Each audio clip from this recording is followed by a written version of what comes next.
A mother in Dallas only understood what was really going on inside her own house when late at night, alone in the quiet kitchen, she played 23 minutes of recording from the living room. The 9-year-old girl, who cried before every music lesson, appeared cowering at the piano, her shoulders tense and her eyes dull.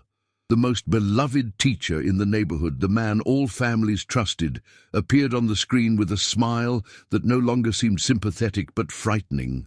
"Mom, please, no more lessons," Lily's voice echoed in English, like a cry for help that Emily hadn't been able to hear in its entirety before.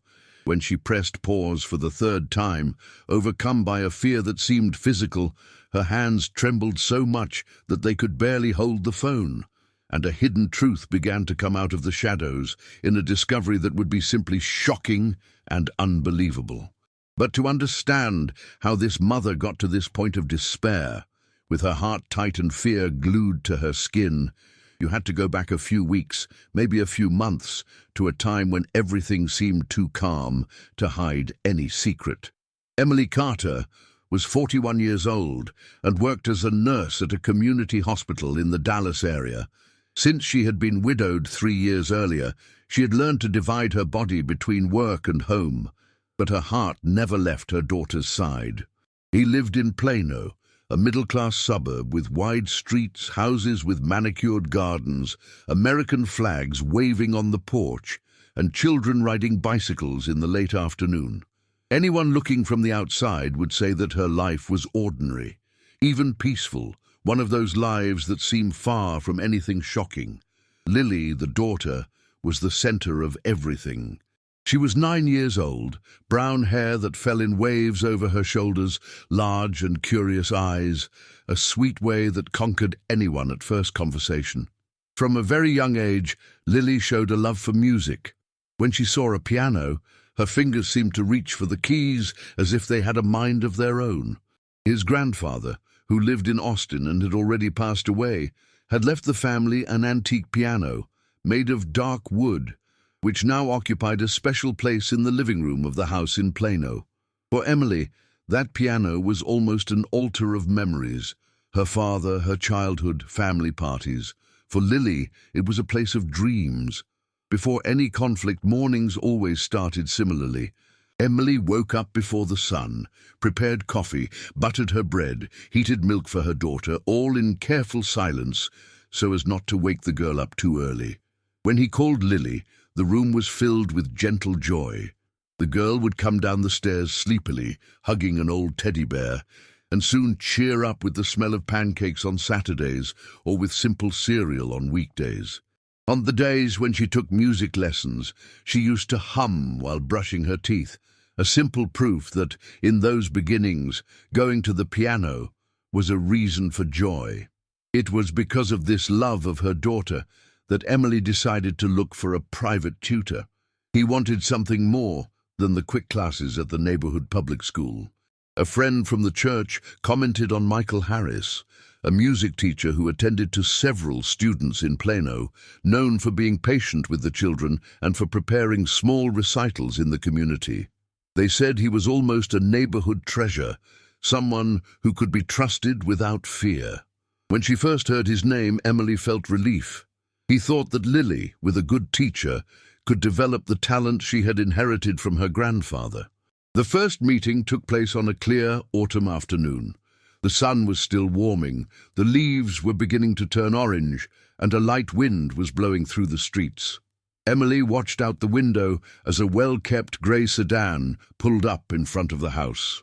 From inside, a man of about 38 years old, with a light dress shirt, dark pants, and a leather briefcase in his hands, came down. He smiled as soon as he saw Emily at the door. The smile seemed too sincere to raise any suspicion.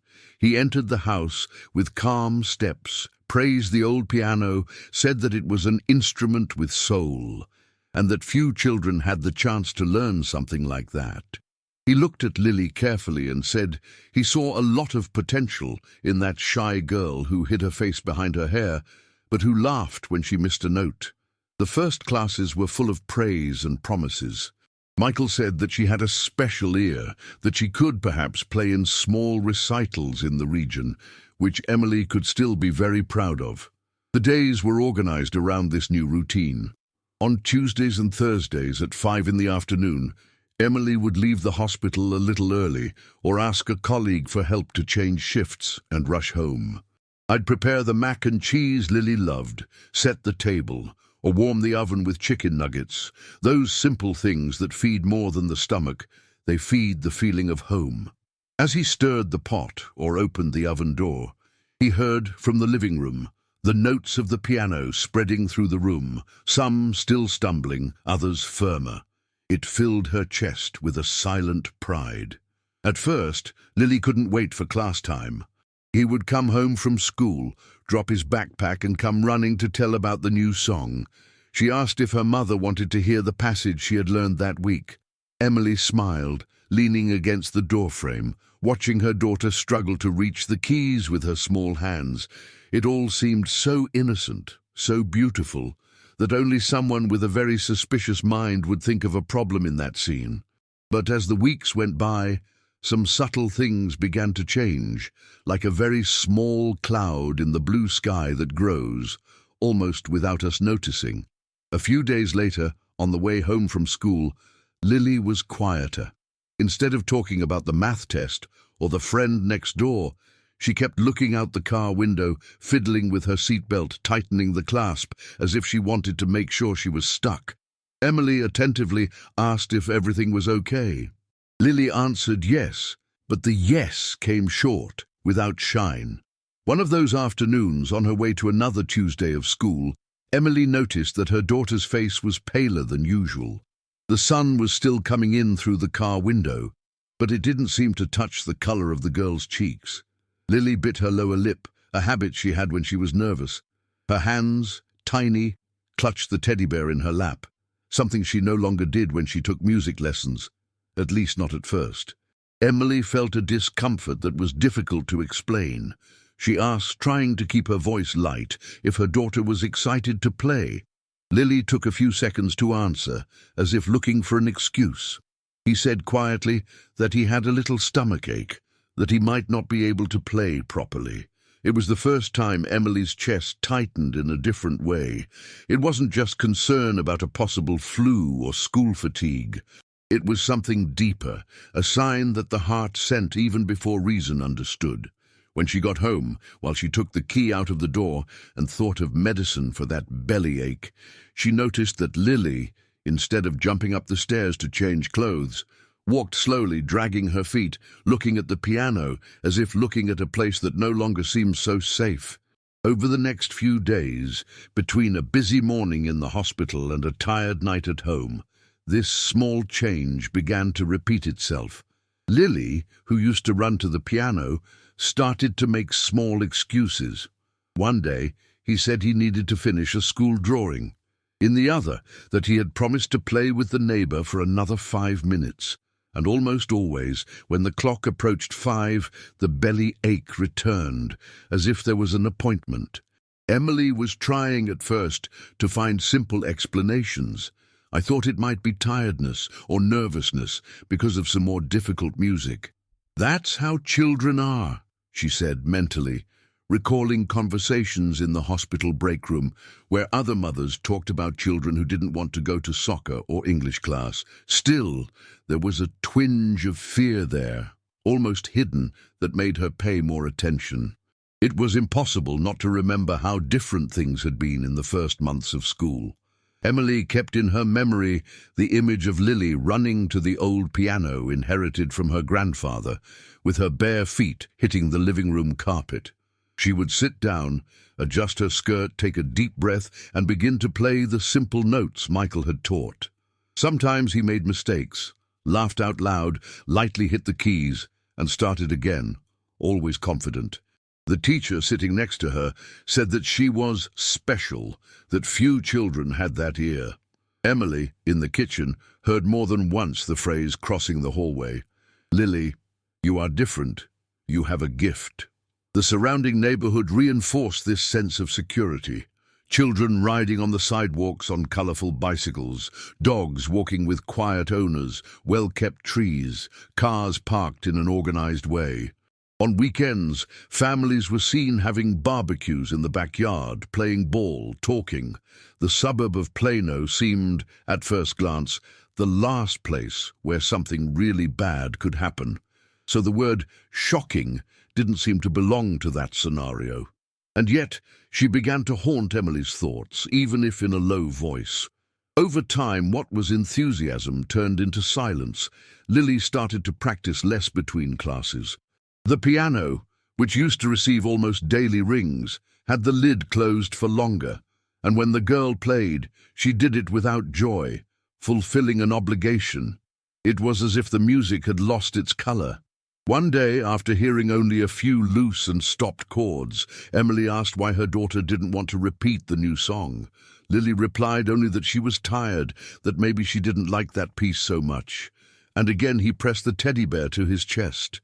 It was during this period that Emily began to notice details that did not match the girl she had always known. Instead of talking about the teacher's praise, Lily avoided mentioning his name. When her mother asked how the class had gone, she answered with short sentences, looking at her hands, moving her fingers, or smoothing the hem of her shirt. One day, Emily noticed that her daughter closed the lid of the piano very carefully, as if she was afraid that any noise would attract attention. It wasn't just care with the instrument, it was something more, a kind of desire to end that moment as soon as possible. There were also changes in the way Lily occupied her time before classes. Before, she was anxious, asked the time, chose the clothes with joy. Now she started asking to stay at a friend's house until later, almost pasting the time when the teacher arrived, as if she wanted to reduce the time alone with him. On some days, he suggested walks just at the scheduled time for the piano, which had never happened. Emily, observing everything, kept every detail in her heart.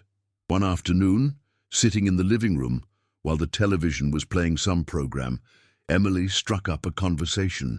He talked about Lily's grandfather, how he had loved that piano. He told stories from his childhood. He remembered when he had learned to play his first songs with his father. She wanted to see if, bringing up good memories, she would make her daughter open up. He asked if she still liked the teacher, if he was patient, if the class was too difficult. Lily replied that the songs were normal, that Michael was cool, but as she spoke, her gaze seemed not to follow the words. At one point, Lily let out a phrase that entered Emily's head like a strange echo. She said that the teacher kept repeating that she was special, and that they had a secret from the class that no one else needed to know. He said this almost without realizing the weight of what he said, as if it were just any comment. For a child, the word secret can have the flavor of play, of a good surprise. For a mother who is already beginning to smell the distant smell of danger, she has another weight. Emily felt a chill rise up her back. The word secret hung in the air, mixed with memories of news reports she had seen at night after Lily slept, talking about cases that seemed so far away but suddenly seemed to knock on the door. Inside her head, two voices began to fight. One said it was an exaggeration, that the teacher participated in recitals at the school, helped community events. One praise from the principal. The other repeated stubbornly, "What if it's not just that? What if the bellyache, the silence, the closed piano lid are trying to tell you something?" She took a deep breath, still in the living room, and tried not to pass on her own uneasiness to her daughter. She changed the subject, asked about her friend from school, about homework, about snacks. But inside, a question formed strongly. Maybe it's just a phase. Or is there something I'm not seeing? That phrase would come back over and over again, like a loop in Emily's mind, whenever a new sign appeared. That night, lying in her own bed, Emily stared at the dark ceiling of the room. The digital clock on the nightstand marked hours that she preferred not to look at. Every time I closed my eyes, I saw loose scenes. Little Lily laughing when she played the first notes, Michael's smile when he arrived for class, the daughter holding the teddy bear tighter, the word secret crossing the air of the room. She tried to tell herself that she couldn't accuse anyone for no reason, that the other mothers liked the teacher, that no one had ever raised any suspicion.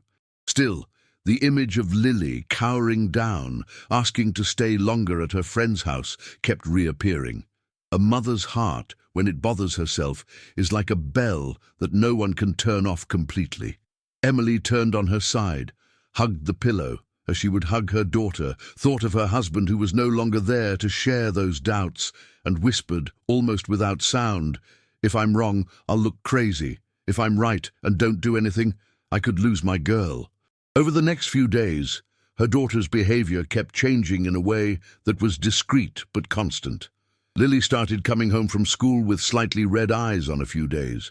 She said that she had cried because of an argument with a colleague, or because the test had been difficult. Emily, who knew every shadow on her daughter's face, knew that it wasn't just that.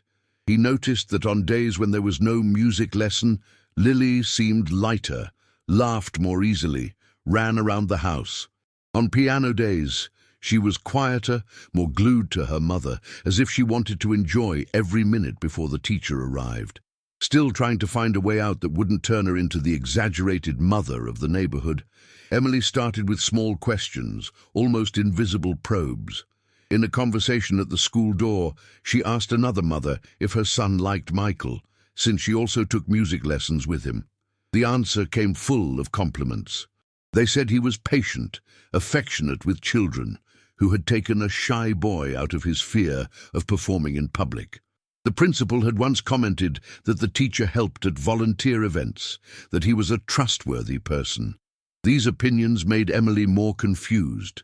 If all this was true, why had Lily changed so much? Was she creating a monster in her own head? It was easier to believe that it was just a phase of her daughter's growth, but something inside her didn't let this explanation take hold completely. Fear and doubt began to walk side by side, like two strangers sharing the same sidewalk, not looking at each other directly, but listening to each other's footsteps. It was on a grey late afternoon, with heavy clouds approaching Plano, that the first really strong scene happened. The rain started thin, hitting the windows lightly, bringing the smell of wet asphalt and damp dirt. Emily was in the kitchen, brewing fresh coffee, filling the house with that warm aroma that to her reminded her of coziness. He looked at the clock hanging on the wall. It was 20 minutes to 5. It was piano lesson day. He called Lily from the hallway, warning that it was time to get ready, that the teacher would soon arrive. He heard no answer. He was surprised by the silence and dried his hands on the dishcloth, following the corridor to the girls' room. He found his daughter sitting on the floor, leaning against the bed, hugging the teddy bear so tightly that her fingers seemed to hurt. Lily's eyes were filled with tears that hadn't yet fallen, stuck there, glowing with fear. Emily crouched down next to her daughter and repeated, in a calm voice, that it was time to change for class. At that moment, as if the last barrier had been broken, tears began to flow down the girl's face, first slowly, then in a waterfall. Lily sobbed, trying to speak and cry at the same time. Between sighs, he blurted out that he didn't want the class anymore, that he didn't want Mr. Harris to come back. The words came out in pieces, but the meaning was as clear as a scream.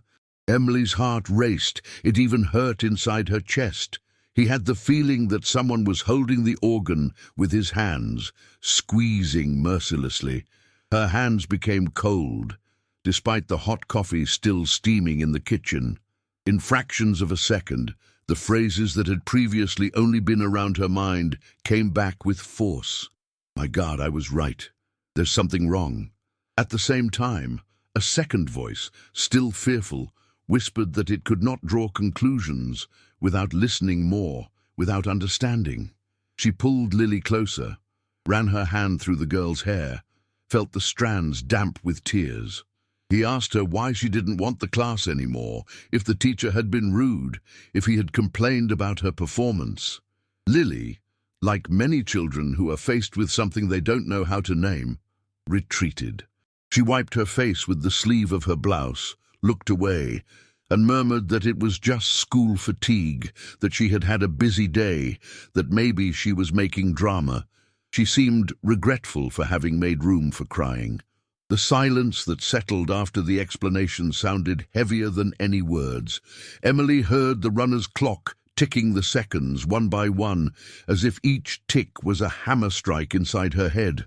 The noise of the rain outside grew louder, as if the whole world was trying to comment on what was happening in that small house in Plano. She felt a lump in her throat, big, uncomfortable, which insisted on not getting rid of. Still, at that moment, he did not make any drastic decisions. He just held his daughter for a few more seconds, feeling her body tremble slightly. He said that if Lily wasn't feeling well, they could cancel that day's class. I would send a message to the teacher. The girl nodded, without the strength to argue. He lay on his mother's lap, let his eyes close a little, as if for a few minutes he could rest from the weight of something he had not yet been able to tell in its entirety. Emily got up slowly, walked to the kitchen, picked up the phone, and wrote to Michael that her daughter was unwell, had a stomachache, and was very tired. On the other hand, the answer came quickly, full of understanding, exactly as one would expect from a caring teacher. He said he understood, that he could reschedule, that children had really bad days.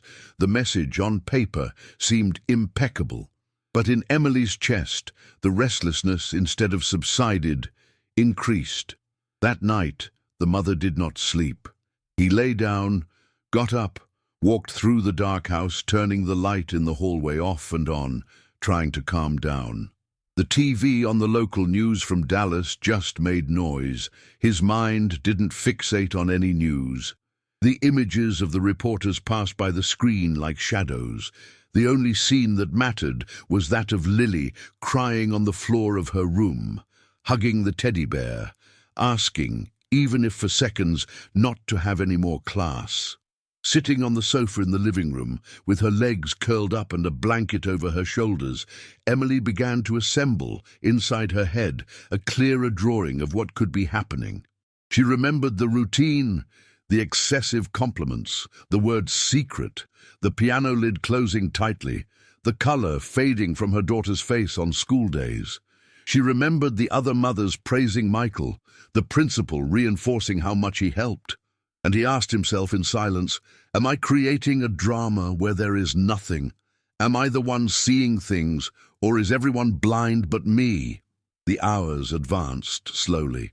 The ticking of the kitchen clock seemed louder, as if marking not only time, but the pressure that was growing inside her. The fear of being wrong and being seen as exaggerated fought against the greater fear, the fear of being right and not acting in time. Deep down, she knew she couldn't just get back to normal. There was a point on that rainy afternoon when something had broken. It was no longer possible to believe that the belly ache and crying were just tiredness. It was there, on that couch, scarred by the weight of long nights, that Emily began to accept, albeit quietly, that she would need to really investigate. Perhaps follow discreetly, perhaps observe more carefully, perhaps look for answers that no one was willing to give him spontaneously. The maternal instinct, which many call exaggeration, became for her the only possible compass at a time when the words of others no longer offered comfort. But what happened in the next few hours would destroy all the certainties she had. If you've been here so far, it's because this story is stirring up some memory, some fear, or some intuition that you once felt and maybe kept deep inside. What follows will show the exact moment when everything changed for Emily and Lily, the moment when simple suspicion became an urgent need to know the truth. That's why every detail of this story is designed to help you recognize signs that many people overlook. Nothing that happened in this house in Plano was by chance, and the decisive point of this discovery is yet to come. The rain that night was just the beginning of the flood that would come later. In the hours following Lily's crying, Emily went from being just a mother with a gut feeling to a mother who, even with her heart in pieces, decided to act. She knew that, without proof, everything she felt could be treated as exaggeration, as imagination, as fear of someone who had already lost too much in life. And precisely because he knew this, the idea of the camera began to take shape inside his head. First shy, then insistent, until it became a shot. When the decision to install the camera was made, Emily felt as if she had crossed an invisible line. It was no longer just observing, asking, trying to read expressions. Now she was about to bring the truth to light in a way that would allow no return. And yet, no matter how brave he tried, the fear of seeing something he didn't want to see was as great as the fear of discovering that it was all just a mess in his own head. The next class day arrived as every day that changes someone's life arrives, with a semblance of normalcy that is cruel. The sky over Plano was clear, with few clouds. The street followed the same rhythm as always, with neighbors leaving for work, school buses passing by, children with colorful backpacks. Inside, however, Emily felt as if she were walking on glass. She woke up before the alarm clock. The clock was around 5 o'clock when he opened his eyes, the room still a little dark. It wouldn't do any good to try to sleep again, so she got up slowly so as not to wake Lily. He went downstairs, turned on the kitchen light, and started preparing pancakes as he did on special days. The smell of the dough, mixed with the sweet syrup, invaded the room, trying to disguise the bitter taste of worry that already lived in her mouth. As the coffee strained, Emily opened the drawer where she had hidden 2 days earlier, the small camera in the shape of a desk clock. He had bought the object online after spending hours in front of the laptop, reading simple descriptions, trying to understand which model would be discreet enough not to arouse any curiosity. When the package arrived, she opened it with trembling hands, as if she were tampering with a dangerous secret.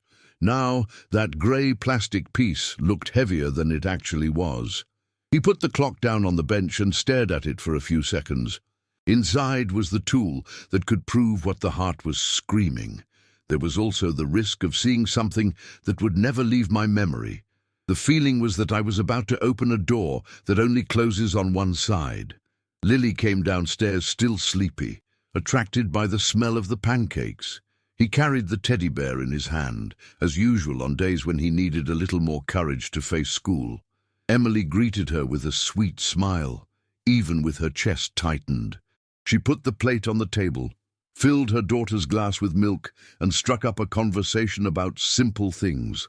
A school activity, a cartoon that would be shown on TV at night, a friend's invitation to play on the weekend. She wanted that morning, no matter how heavy it was inside, to have the flavor of a normal day for her daughter. He couldn't let Lily realize that something big was about to happen. As they talked, Emily responded with short sentences, paying attention to the girl's expressions, her eyes, the way she held her fork.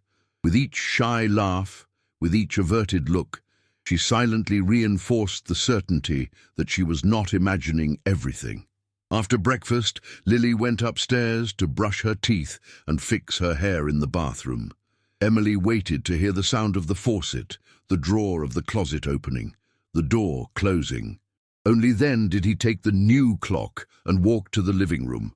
The piano occupied the usual place near the window, with the light curtain that let the light in. The wooden bookcase next to it had some books, a candle, a small American flag, and a family photo taken at the Grand Canyon years earlier, on a trip that now seemed like another life. Emily positioned the camera clock right next to the photo so that it looked like just another decorative object. He adjusted the angle slightly, enough for the invisible lens to reach the piano and part of the sofa. He even moved a few steps away, looking at the room as if he were someone else, trying to see if the object attracted attention. It seemed ordinary, neutral, forgotten among other things. Her heart was beating so fast that you could almost hear the pulse in her ears.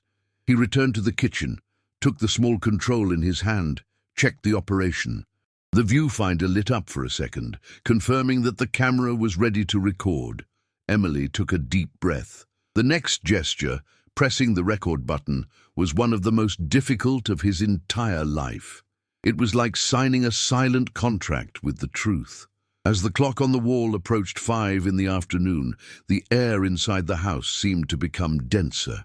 Lily was in the living room, sitting in a chair, her hands resting on her lap. He didn't hum, he didn't rehearse any notes, he just waited. Emily walked past her, straightened a lock of hair, asked if she wanted a glass of water. The girl shook her head. The sound of the car stopping in front of the house made Emily's stomach turn. She walked to the door as if she were stepping on a floor that could give way at any moment. Before turning the handle discreetly, he pressed the record button on the remote that he had hidden in his pants pocket. A small sign confirmed the beginning of the filming, which would now capture every gesture, every word, every silence of that class. He opened the door with a polite, almost automatic smile. Michael was there as always, light shirt, dark pants, black briefcase in hand. He greeted Emily, asked if everything was okay, commented on the weather, how the weather in Plano was unpredictable. It sounded like any day's talk, but to her, each sentence seemed to carry a strange weight. He replied with brief cordiality, gave him space to enter. Every step the teacher took inside the house was like a blow on the fragile floor that Emily imagined under her own feet. She felt that, at any moment, something could collapse. As he walked down the hallway toward the living room, she was afraid that he would notice the different clock on the shelf, that he would notice some unusual movement. She prepared a quick excuse in his mind in case he asked about the object, a gift from a colleague at the hospital. A watch with an alarm so she wouldn't miss the time on duty. Michael greeted Lily with the same gentle tone as always. He called the girl by name, made a comment about how fast she was growing, asked if she had practiced. Lily replied with a thread of voice that did not match the usual joy. He, however, seemed unfazed. He sat on the piano bench and called the student to the side. The class, apparently and superficially, began like so many others. Emily remained in the kitchen for a few minutes, pretending to tidy up the sink, wash a dish, dry a cloth that didn't even need to be dried. From there, he could hear the notes of the piano, now mixed with a few phrases of it. He tried to fish out every word, but the sound that day seemed quieter. This reminded her of something Lily had quoted loosely in previous days. The teacher liked to keep the music quieter, saying that this way she learned to hear the silence between notes. After a while, driven by both curiosity and anguish, Emily walked to the hallway, still without fully showing herself in the room. He stopped a few steps before the door, resting his hand on the frame, breathing slowly. The fear of being caught watching, of drawing attention to herself, struggled with the desire to see with her own eyes what tormented her so much. From that point on, he could hear muffled laughter, short notes, something said in a tone so low it couldn't reach his ear. For a second, she thought about taking it a step further, inventing that she needed to get something from the room, going in at once and testing their reaction. But the fear of scaring Lily, or of showing the teacher that she suspected something, made her back off. He knew that this class, despite the pain of not being able to control everything, was being recorded, every second recorded by the small, dark dot in the center of the desk clock. Still, there was a moment when Emily almost lost control of her own plan. That was when, from where he was, he heard the sound of the piano lid descending, not slowly, but with a dry noise, as if it had been closed more tightly. Then came an uncomfortable silence. No notes, no comments on music, just a strange emptiness. Her body reacted immediately, her breathing accelerated, her hands became moist, her heart seemed to want to come out of her mouth. She stepped forward, ready to enter without knocking, without asking permission, just to break that pause. At the same moment, however, his voice came up, saying something about a quick pause, about stretching out his hands, about resting his fingers. Her voice was calm, almost didactic, but the pause that came before it had already been enough to open another crack in Emily's confidence. He forced himself to return to the kitchen, because he knew that if he entered at that moment, He could lose the chance to record on video what needed to be unmasked. The plan depended precisely on the fact that he did not know he was being watched. It was cruel, but necessary, and this cruelty doubled the weight of everything. To protect her daughter, she had to endure for a few moments the idea that something could be happening without her immediate intervention. The time of this class seemed to last twice as long as normal. Every minute on the clock on the wall dragged his feet. Emily walked around the house, adjusting things that didn't need adjustment, opening and closing drawers, just to have somewhere to put her nervousness. At one point, he even thought about calling the hospital to hear a familiar voice, talk about any subject other than that. But he gave up. She knew that no one at that minute would play the role that only her instinct as a mother could play. When the class finally ended, the sound of Michael's footsteps coming down the hall sounded different. Emily went to the door, exchanged a few cold words, thanked him with the standard politeness, heard him say that Lily had talent, that they were advancing well, that they could soon think of a presentation. Each compliment, which before would have come out as pride, entered her ears like a needle. He watched the man leave, get into the sedan, drive down the quiet street of Plano as if he were carrying only sheet music and nothing heavier. As soon as she closed the door, Emily leaned her forehead against the wood for a few seconds, taking a deep breath. He knew that at that very moment, a silent file cabinet was stored inside that desk clock in the living room, containing all the movements of that afternoon. He needed to stay calm. There were still household chores, dinner, Lily's homework, the shower, the goodnight kiss. Only after that could she finally face what awaited her. At night, the house looked different. Lily was already in the room, lying down, hugging the teddy bear, the lamp on, a yellow light drawing soft shadows on the walls. Emily covered her carefully, gave her a long kiss on the forehead, and said she was there, that anything was just calling. The girl smiled a little, more with her eyes than with her mouth, turned to the side and closed her eyelids. Downstairs, the TV turned on in the living room poured images from some program, just to break the silence. Emily walked over to the bookshelf, picked up the camera watch with her hands steady on the outside, but trembling on the inside. He took the object to the kitchen, where the white light of the lamp seemed more cruelty than comfort. He placed the watch on the table, opened the compartment, gently removed the memory card, and fitted it into the adapter connected to the notebook. The click of the fitting sounded too loud for that quiet environment. Emily sat down, pulled her chair closer, rested her elbows on the table as if she needed support so she wouldn't collapse right there. The notebook screen lit up, showing the folder with that day's file. It was just a name, a date, a time, but behind that line of text could be the confirmation of everything she feared. The silence in the kitchen was so strong that every little noise sounded like a bang. The refrigerator motor starting, a wood in the house crackling with the change in temperature, a car passing on the street outside. Emily felt a chill running down her spine. The mouse was under her hand, light. But at that moment, it seemed to have the weight of a life-and-death decision.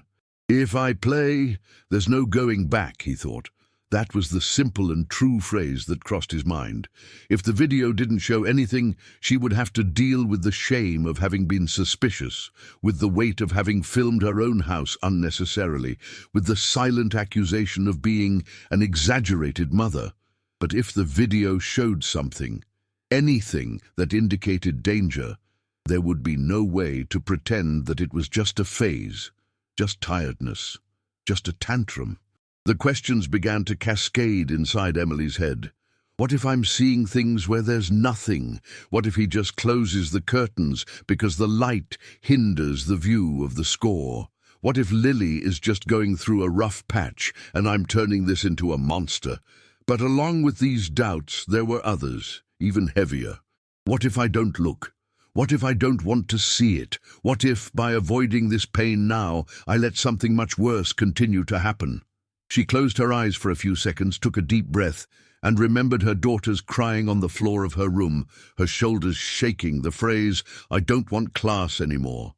He remembered the word secret, the way Lily held the teddy bear before each meeting with the teacher. She remembered all the sleepless nights, every lump in her throat, every feeling that the whole world seemed to pay no attention to what, to her, was a silent scream. When he opened his eyes, he found the cursor stopped over the video file. Her hand was still shaking, but she knew she couldn't back down. The fear of seeing was great, but the fear of continuing without knowing was already unbearable. With a movement that seemed to happen in slow motion, he clicked twice. The file has started loading. The screen went dark for a second, too long for her heart, and then the image appeared.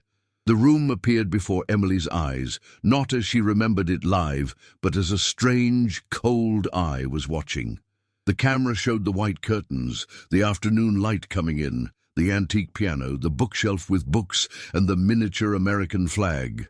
Everything seemed so ordinary that for a moment she wanted to believe that she would stay that way until the end of the video, that record would only serve to prove to herself that nothing much happened. In the first few minutes, the video showed exactly what one would expect from a piano lesson. Michael sitting next to Lily, pointing to the sheet music, correcting the position of his fingers, making notes on a sheet. He smiled, said something that the camera didn't capture well, tilted his head. Lily tried to follow the instructions, played a few notes, made mistakes, started again. The sound of the music, captured by the camera's microphone, arrived a little distant but audible. Emily felt her heart slow down for a brief moment. Part of her thought, with some shame, that maybe she was really exaggerating, that maybe this man was just a dedicated teacher and that her daughter was going through a phase of laziness or shyness. This feeling of almost relief, however, did not last long. A few minutes later, she noticed a gesture that, on its own, might have gone unnoticed, but in that context, it gained importance.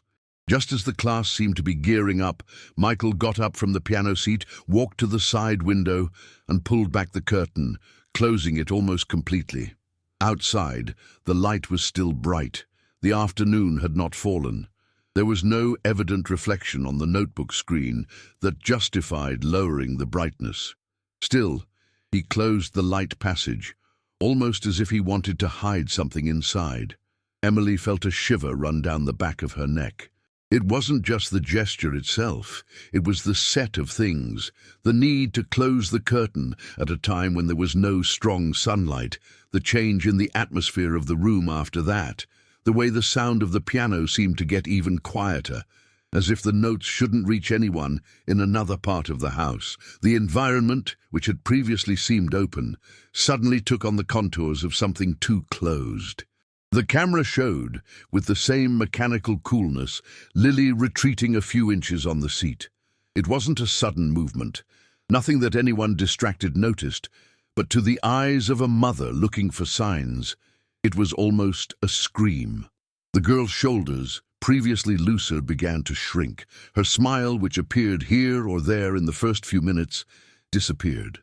Her hands, resting on the keys, became more trembling, missing notes that in the previous recording of the week she had already played more safely. Emily brought her face closer to the screen, as if it could bring her closer to her own daughter. Every little gesture gained importance. The way Lily looked sideways at the teacher, the way she seemed to hesitate before playing, the speed with which she took her hands off the piano when he leaned too close. The scenes that, for anyone else, perhaps only showed a nervous child in front of an adult, for the mother revealed a contained fear, a discomfort that had been going on for some time. Michael, for his part, seemed to maintain a calculated calm. At one point, he put his hand on the girl's back under the pretext of correcting her posture. The touch lasted a few seconds longer than it should have. The camera caught the exact moment Lily held her breath, as if her entire body froze. Then he took his hand away, smiled again, pointed to the score as if nothing had happened. The image of the American flag on the shelf, seen from the corner, took on a painful meaning in Emily's eyes. The house, the suburbs, the public school, everything that always symbolized security now seemed like the scene of something that no mother wants to imagine. She wondered how many times she had passed through the room in previous days without noticing what was hidden behind the closed curtains, the lower sound, the compliments about talent and future. With each passing minute, incredulity gave way to real, concrete fear, the one that does not allow excuses. Emily was no longer just a spectator. She was a witness who, even from a distance, felt her hands sweat, her stomach tighten, her breath short. She knew she hadn't seen the worst yet. He intuited, somewhere between his chest and his throat, that the hardest part of that video was yet to come.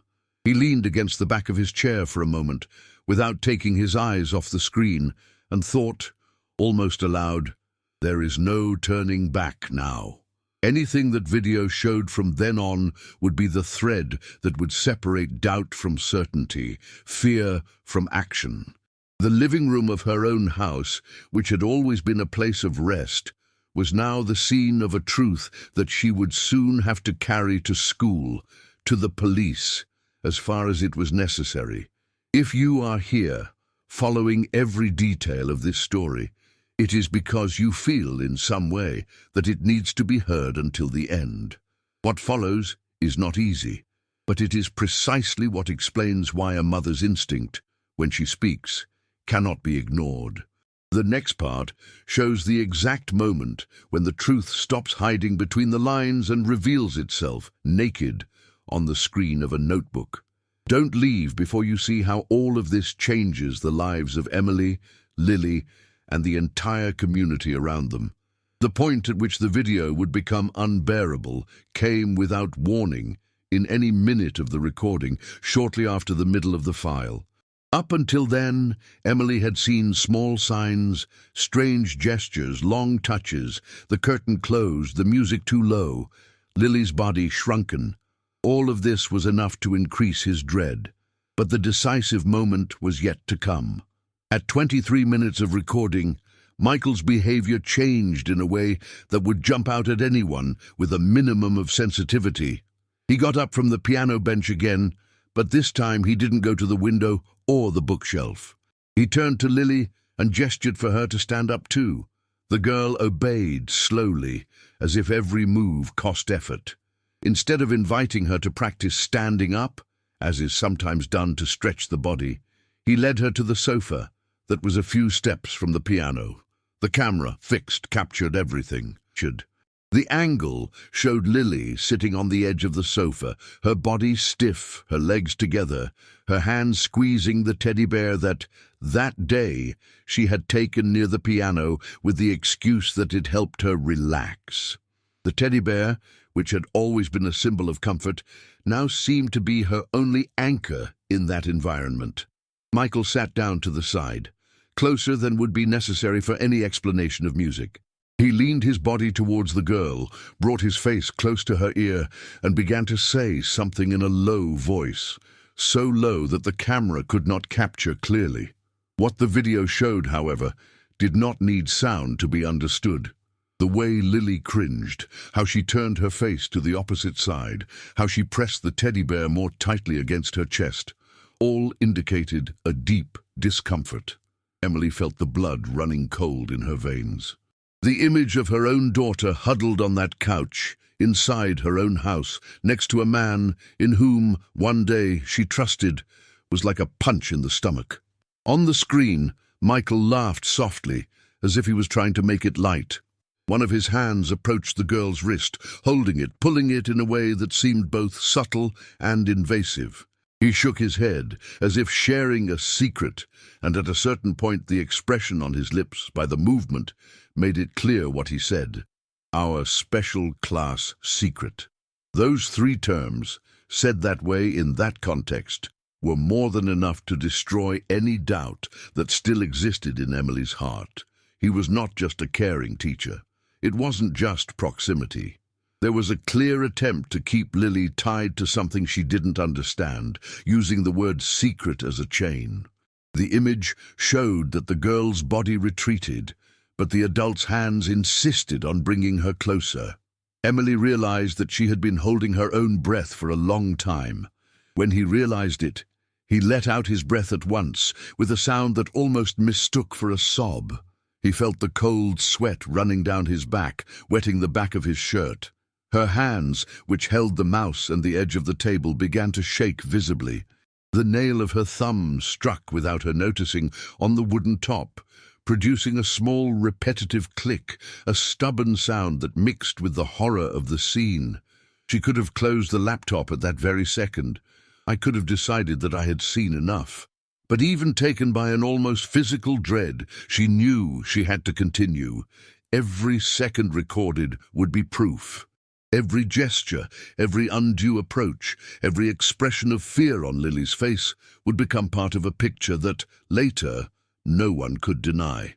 On the screen, Michael continued to speak softly, bringing his face closer to Lily's hair, holding her wrist firmly disguised as affection. The girl, in turn, kept her body rigid, her legs shrunk, the teddy bear pressed against her chest as if it were a fragile shield between her and the world.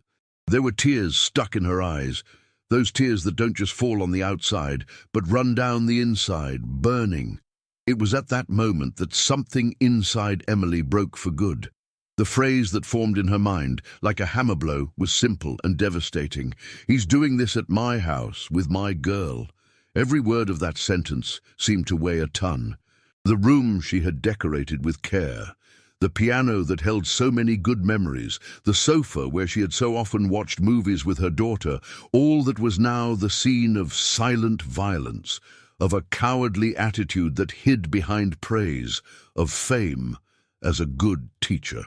When the video finally came to an end, the screen dimmed for a second.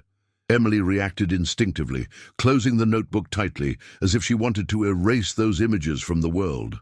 He got up so fast that the chair dragged on the floor, making a high-pitched noise. Her stomach turned in a way she couldn't control. She ran to the bathroom, resting her hands on the sink for a moment, but then had to kneel before the toilet. He vomited everything he had in his body, and maybe a little of what he carried in his soul. When the body had nothing left to expel, the crying came. It wasn't a pretty, silent cry, one of those from a soap opera. It was a heavy, sobbing cry, with my chest shaking, with my face wet. Emily leaned her back against the bathroom door, let her body slide until she sat on the cold floor, hugged her own knees, and covered her face with her hands.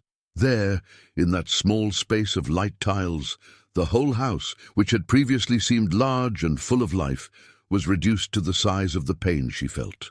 Between one sob and another, the phrase that had emerged during the video came back to mind, repeated like a cruel echo. "He did this at my house, with my girl." It was as if each repetition carved the truth a little deeper. You couldn't go back. You couldn't make a mistake anymore. It was no longer maybe, it was no longer it could be, it was no longer I'm exaggerating. Now it was a fact. Now it was proof. After a time that she did not know how to measure, it could have been 15 minutes or an hour, the crying began to subside. Not because the pain had passed, but because the body seemed to have no strength left. In place of the explosion of emotion, something colder, harder, began to emerge, a kind of ice that was taking the place of fire and transforming despair into determination. Emily knew she couldn't stay on that floor forever. She got up slowly, leaning on the sink, washed her face with cold water, trying to at least remove the excess salt from her tears. She looked at her own image in the mirror and barely recognized herself for a second. The red eyes, the hair a little scruffy, the expression between fear and fury. "I'm not going to leave it like this," he thought. It was almost a promise in a low voice, a pact with herself and with Lily. He left the bathroom, returned to the kitchen where the notebook was still on the table, closed, as if he kept a monster inside. For a moment, he wanted to pick up the device, throw it on the floor, destroy any memory of it. But reason, mixed with instinct, spoke louder. Those images were all she had now. They were the weapons with which he would face the man who dared to hide behind the piano, his title of teacher, the trust of the community. He opened the notebook again, even with a heavy heart, and returned to the archive. He played at an even lower volume, only the exact part in which Michael took Lily away from the piano, took the girl to the sofa, and said with that fake smile that it was a special class secret. This time, she didn't just look like a mother, but also like someone who needed to think about tests, schedules, details that any authority could question later. He paused the video at key moments, wrote down in a notebook the exact minute the curtain was closed, the minute the sofa came into play, the moment his hand held his daughter's wrist. She wrote down the day, the start and end time of the class, remembering when he had arrived, how long he stayed in the house. Then he connected a USB stick to the laptop and started copying the video file. He made 1, 2, 3 copies. He also saved it in the cloud, using a simple service he already used to save family photos. Each new copy was an additional layer of protection against any attempt to erase it. As the computer completed the process, Emily's mind was assembling the next steps almost by itself. I knew that I couldn't face this war alone. I would need the school, the counselor, the principal, the police, whoever. I also knew that from the moment I showed the video, there would be no way to control everything that would come after. Michael's name, which was once synonymous with admiration, could become synonymous with scandal. Lily's face, so innocent, could be the target of comments. Still, doing nothing was an option that simply no longer existed. This story is not for everyone. It's not light, it's not easy, it's not comfortable. If you're here, it's because you want to know the truth behind a situation that is often swept under the rug. Emily, at that moment, still didn't know all the battles she would have to face, every door she would have to knock, every look of doubt she would have to face. But she had already taken the most difficult step. She had seen it, she had recognized it, and she had decided that she would not remain silent. And you are about to follow how this truth will leave the silent kitchen of a house in Plano and gain the schoolrooms, the corridors of the police station, and the ears of other mothers who perhaps have also heard their children talk about class secrets without giving due attention. The next morning, the sun looked the same, but nothing was the same. Emily woke up with a heavy body as if she had worked all night. Her head hurt. Her eyes still burned from crying.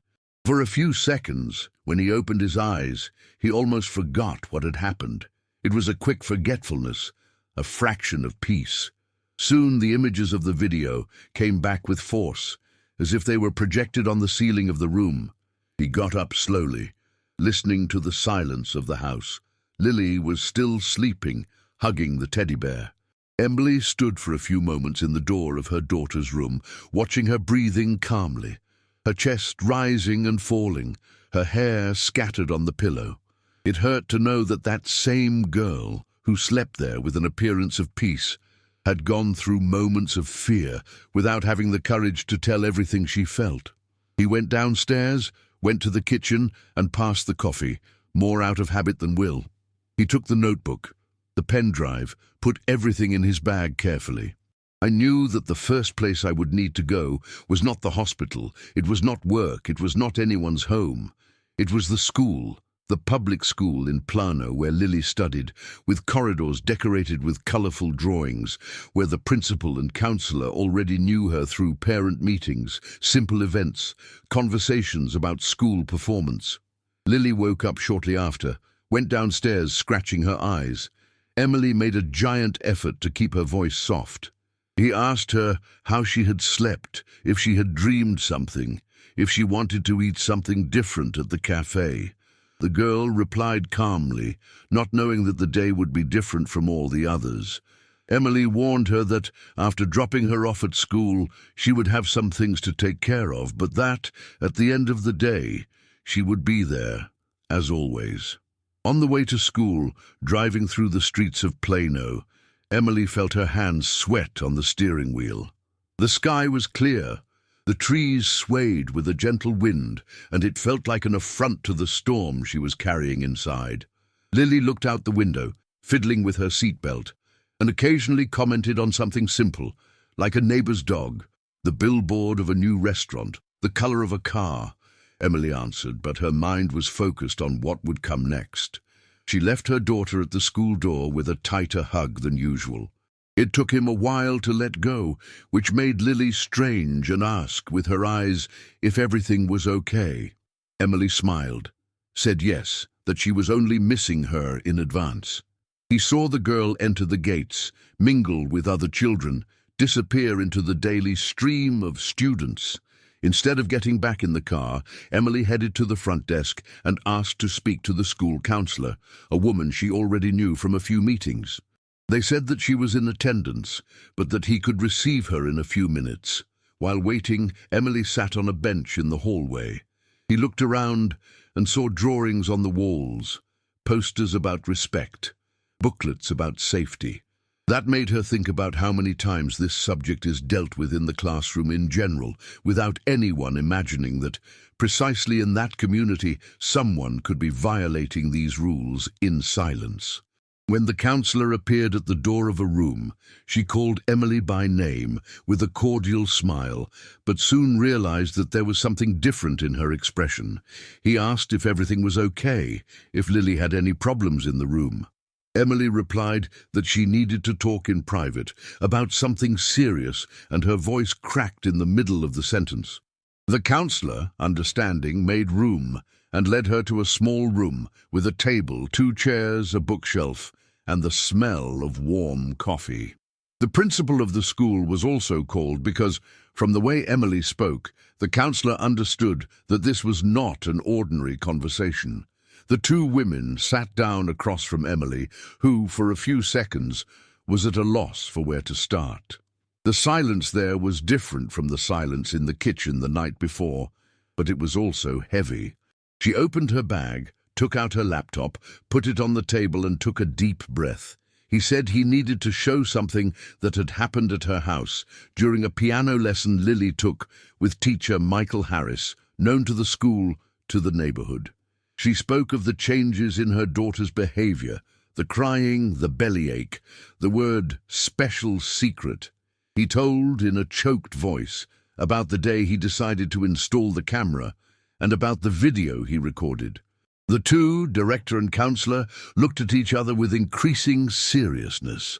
Emily opened the file, advanced to the point where the curtains were closed, when the class changed tone, when Lily was taken to the couch. The 3 were silent as the image ran.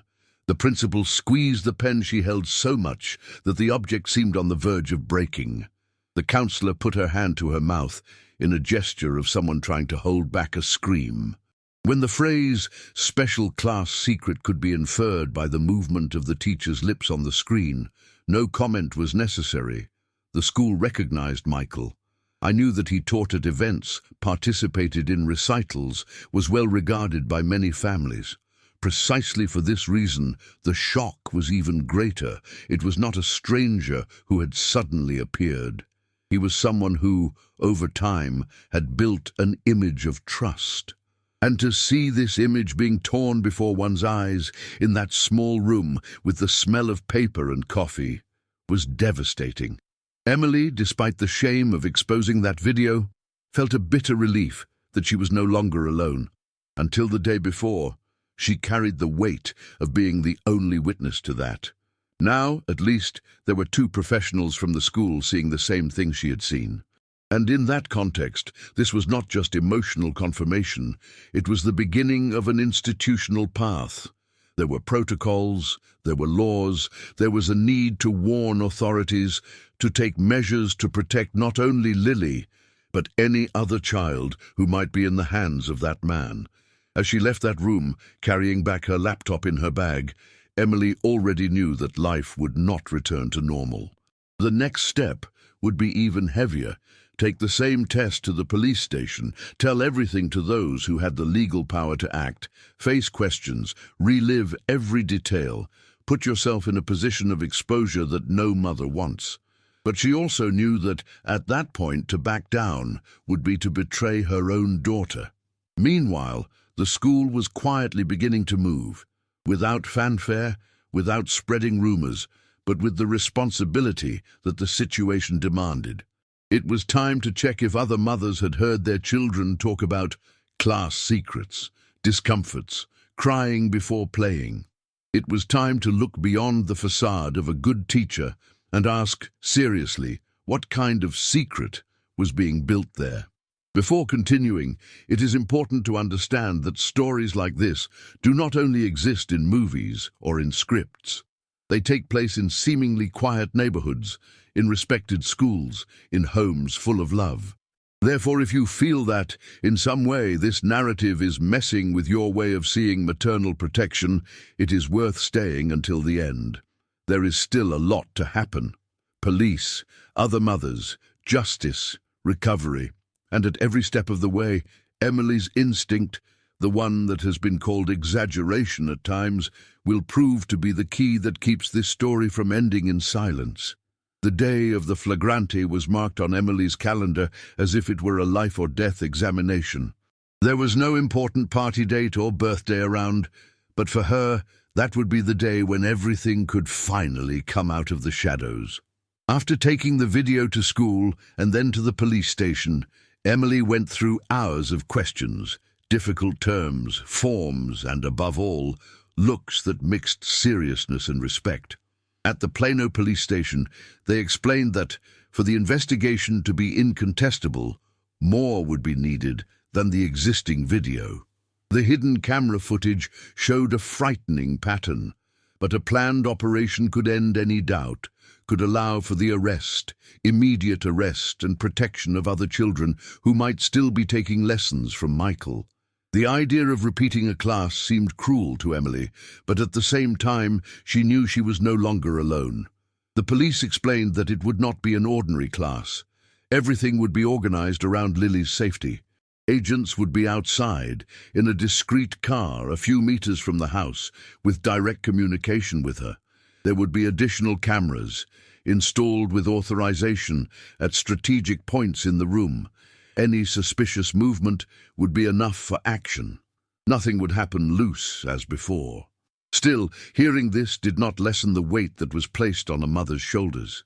In the days leading up to the operation, Emily barely slept. Every time he closed his eyes, he saw Lily's face on the couch, curled up, squeezing the teddy bear. To think of allowing the professor to re-enter that house was almost unbearable. But now, there was a huge difference. Before, she was in the dark, not knowing what really happened when the door was closed. Now she had seen it, she had proof, she had a protection network that included the school and the police. It was no longer naivety, it was strategy. On the morning of the scheduled day, Plano's sky was a little cloudy. Emily woke up early, like on the day of the first recording, but the mood inside her was different. I was afraid, of course, an almost animal fear, the one that makes the body want to run away. But he also had a silent firmness, fueled by the certainty that he was doing what needed to be done to finally close that cycle of terror. Lily was surprised when her mother said she would have another class with Michael. The girl's gaze filled with concern, a shadow of panic crossed her eyes. Emily, with her heart in pieces, explained that everything would be different, that she would be there all the time, that nothing bad would happen. He didn't go into details, because there were things that a child didn't have to carry in full.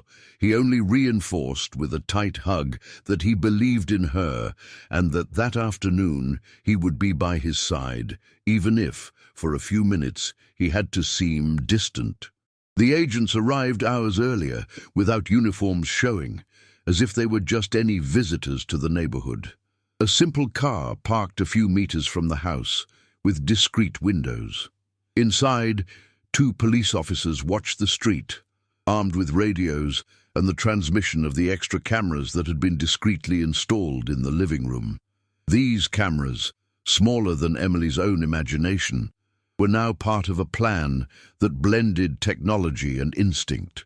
In the kitchen, the clock ticked that seemed louder and slower than ever. The sound streaked through the air, hitting the tiles, marking the countdown to something no one knew exactly what it would look like. From time to time, the sound of a train passed in the distance, as it always happened at certain times. A low noise that reminded us that life outside went on, with people coming and going, without imagining the drama that was unfolding in that apparently ordinary house. Emily paced back and forth, holding her phone tightly, checking quick messages with the cop in the car outside. The instructions were clear. Act as in a normal class. Try not to show nervousness in front of Michael. Let him repeat the pattern that had already been seen in the first video, and at the slightest sign of undue approach, the agents would enter. The feeling was that I was organizing a trap, but this time, not against an animal that invades a yard, but against someone who had invaded something much more sacred: trust. When the grey sedan stopped again in front of the house, Emily's heart pounded so hard that she was afraid she would faint. He took a deep breath, wiped his hands on his pants, tried to relax his shoulders. Lily was in the living room, with the teddy bear on her lap once again. Only this time, the girl's eyes met her mother's with a silent question. "You're here, aren't you?" Emily replied with a firm look, with a slight nod, as if to say, "I wouldn't leave here for anything." She opened the door and saw once again Michael's face. He looked exactly the same well-pressed shirt, the same measured smile, the same black briefcase. He greeted Emily in a polite tone, asked if Lily was better, made a light joke about hard days for everyone. "Duh," the mother replied with short sentences, without elaborating. He felt that any more words could break the facade of normality that he needed to maintain for a few minutes, until justice reached that address. As he walked down the hallway to the living room, Emily had the impression that the floor vibrated underfoot. He knew that a few meters away, inside the car parked on the street, 2 agents were following everything. He knew that, under the table, in a corner of the bookshelf, at a high point on the wall, extra cameras recorded every movement, every gesture, every approach. The class started as before. Michael sat down at the piano, called Lily, talked about warming up, asked her to play some scales. The girl obeyed, her fingers trembling but firm enough to follow the instruction. Emily, from the kitchen, listening to the sound of the notes, tried to control the urge to go in and end everything right there.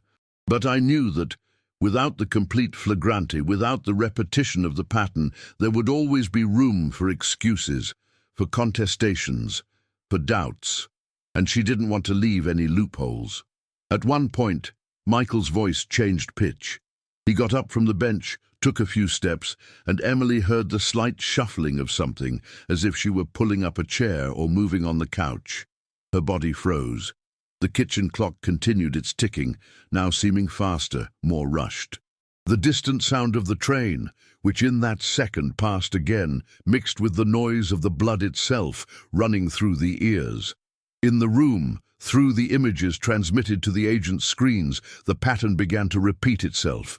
Michael would get too close, close the side curtain a little, lower the volume of the notes, comment something in a low voice to Lily.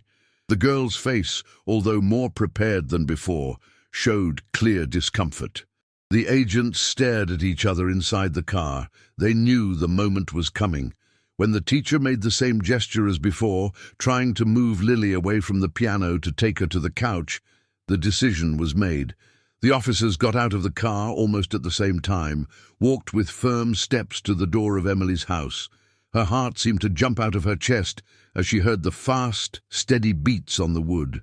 It was as if each beat responded to a scream she had kept for weeks. The scene that followed was quick but intense. Emily opened the door with a small tremor in her hands. The agents entered, identified themselves, followed the corridor without hesitation. The sound of male voices filled the house, breaking the rehearsed atmosphere of class. In the living room, Michael froze, still standing, a few inches from Lily. His eyes went from the girl to the men, from the girl to Emily, who now appeared behind the agents. The voice of the authority echoed clearly inside the room, announcement that this was a police action, order for him to move away from the child, determination for him to put his hands where everyone could see. The teacher, for a second, tried to remain calm. He said that this was a misunderstanding, that he was being misinterpreted, that he was just a dedicated music teacher. The words came out quickly, but the eyes betrayed the fright. The recordings, however, spoke louder than any rehearsed phrase. The police had already seen the first video. The extra cameras captured in real time the repetition of the pattern.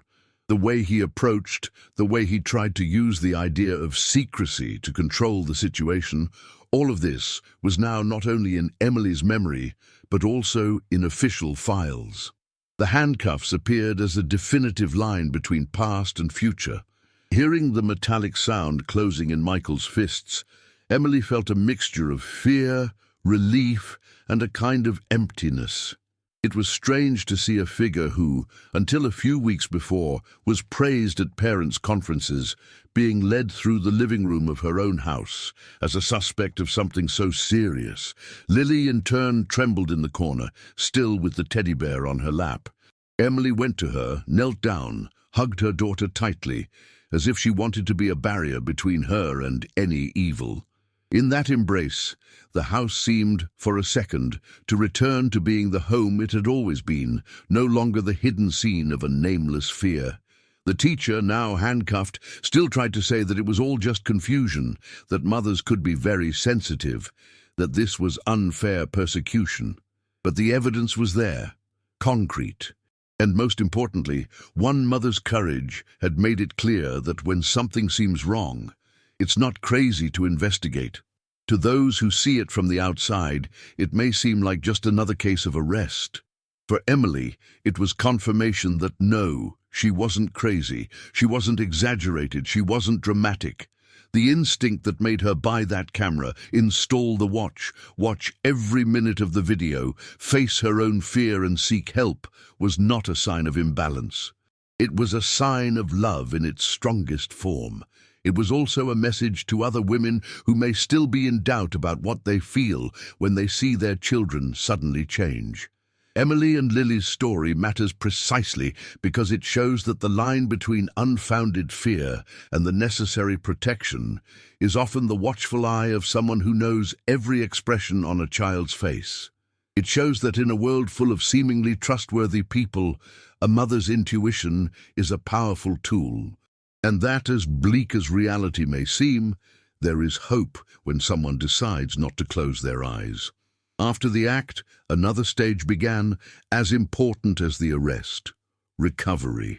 Justice has followed its path, with prosecutors, lawsuits, hearings, and all the terms that usually tire those who look from the outside.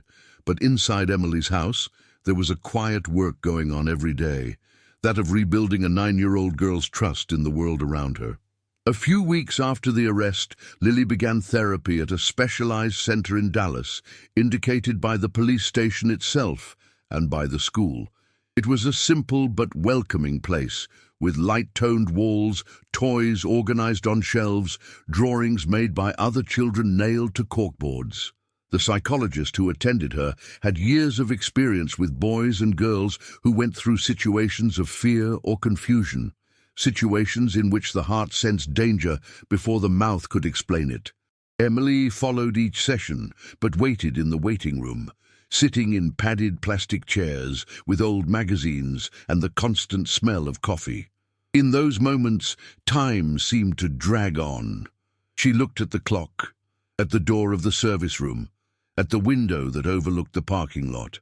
Every minute Lily spent inside was both a healing step and a reminder that something had been hurt. When the sessions were over, the psychologist would sometimes call Emily to talk for a few minutes. She explained, in simple words, that the most important thing at that moment was to show her daughter that the house had returned to being a safe place, that no secrets needed to be kept inside, that any discomfort, any fear could be said out loud, without judgment. The therapist reinforced that Lily needed to slowly rebuild trust in adults, and that the example of her mother, who believed in her, would be the basis of everything. At home, Emily decided that for a while, no private lessons would take place, not about music, not about any other subject. The afternoons began to be occupied with small, simple, but very meaningful things. They started making cookies together, mixing flour, eggs, sugar, letting the dough perfume the kitchen. They walked around the block, watching the trees, the birds, the neighbors' dogs. They went to the public library to choose children's books, sat in a quiet corner, read stories aloud. Music did not disappear from Lily's life, but for a period, the piano had the lid closed. Emily didn't have the courage to demand that her daughter sit down again on that bench, in front of that instrument that for a while mixed with fear. Gradually, however, when the girl began to show curiosity about songs or simple melodies in drawings, her mother realized that perhaps one day it would be possible to separate the music from the horror they had known. Meanwhile, the neighborhood was also changing. News of Michael's arrest spread, first in a restrained way, then more openly. Other families started to go to the school, the police, Emily herself, to tell them that their children had also said strange things about class secrets, or special things that could not be told. Some were crying in the school parking lot, embarrassed that they had not paid attention earlier, that they thought it was too dramatic to think of something bad. Emily greeted each report with a mixture of pain and relief. It hurt to know that other children had also been exposed to this kind of situation. It was relieving to know that, by taking action, she not only protected Lily, but also interrupted a cycle that could have continued for years, reaching more and more families. Gradually, her name ceased to be just that of a sad and nervous mother and became that of a courageous mother who had the strength to act when everyone still lived in the appearance of normality. The school reinforced security policies.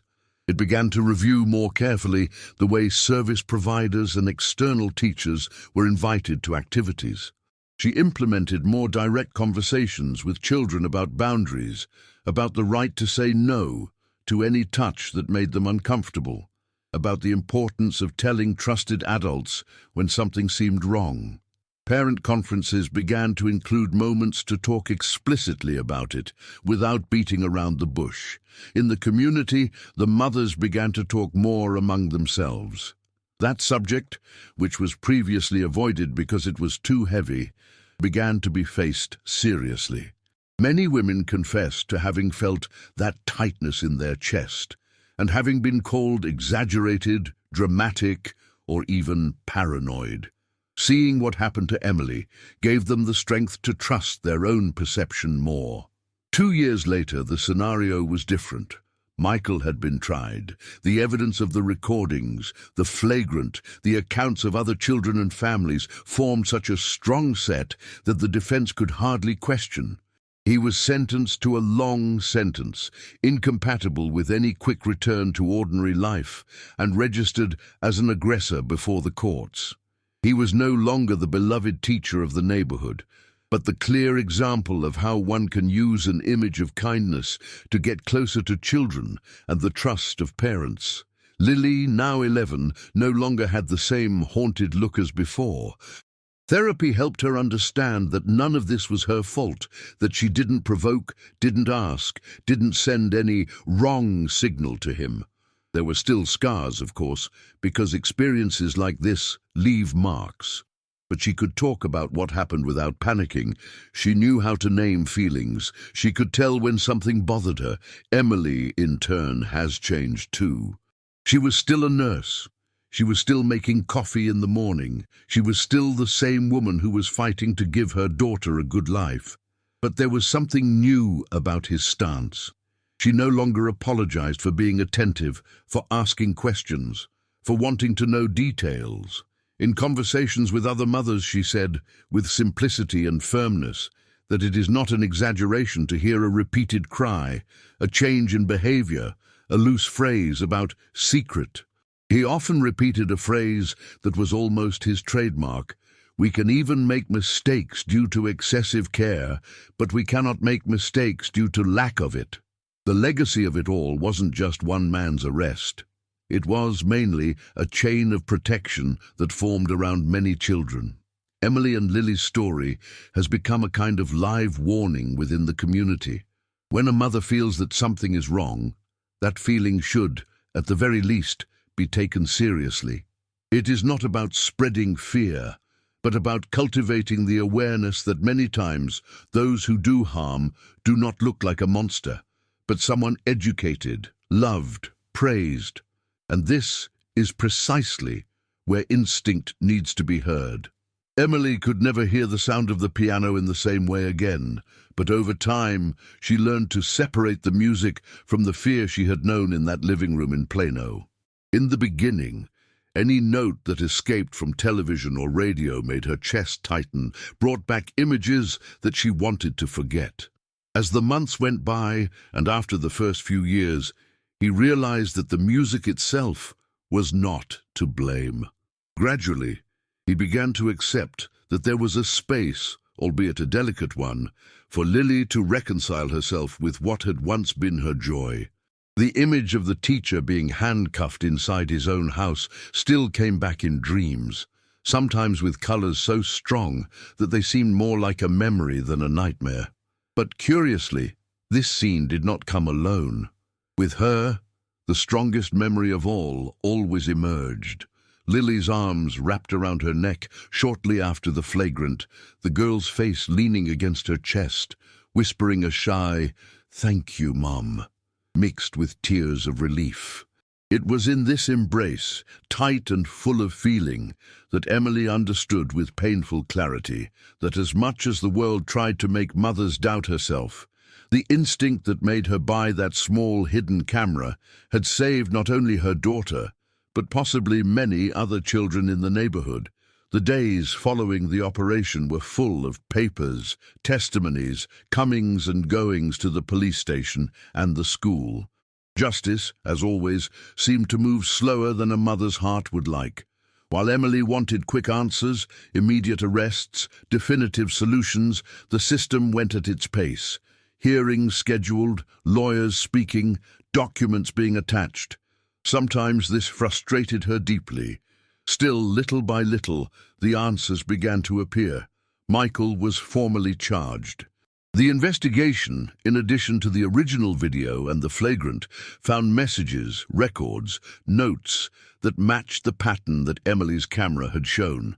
They discovered that he used expressions similar to other children, spoke of special secret, of reward for being a dedicated student, always in contexts that went far beyond a music class. Each new piece that appeared in the process hurt because it confirmed that behind the compliments there was a sequence of hidden attitudes. But it also reinforced the certainty that she had done what needed to be done. Other mothers began to look at Emily with a mixture of pain and gratitude. Some cried in the school parking lot when they told that their children also had strange stories about class secrets, about times when the teacher asked them to be alone, away from others. Each new revelation opened a collective wound, but also sewed a support network. They started to connect, to exchange messages, to hug each other in meetings, to share the weight of knowledge and the relief of having nipped the evil in the bud. At home, the routine had to be carefully rebuilt, almost brick by brick. Emily decided that for a time there would be no private lessons, neither in music nor anything else. He wanted Lily to see her own room again as a place of rest, not as a stage of tension. She preferred to spend the afternoons with her daughter on small, simple things, but full of meaning, making cookies together, dirtying the flour counter and laughing when the dough stuck to her finger. Walk around the block, looking at the trees and the windows of the houses, making up stories about who lived there. Go to the public library to choose children's books, sit in a quiet corner and read aloud, letting the imagination travel to other places. Therapy in Dallas helped Lily put into words what had been stuck in silent tears for so long before class. The psychologist taught her to recognize what was discomfort, what was fear, what was guilt that should not exist. Gradually, Lily learned that saying no is not impolite, and that telling her mother something that makes her confused is not betraying anyone. He also learned that there are adults who can be trusted, and that the attitude of one does not define the whole world. The psychologist explained to Emily that the most important thing now was to show her daughter that the house was, once again, a safe place, where no secrets needed to be hidden.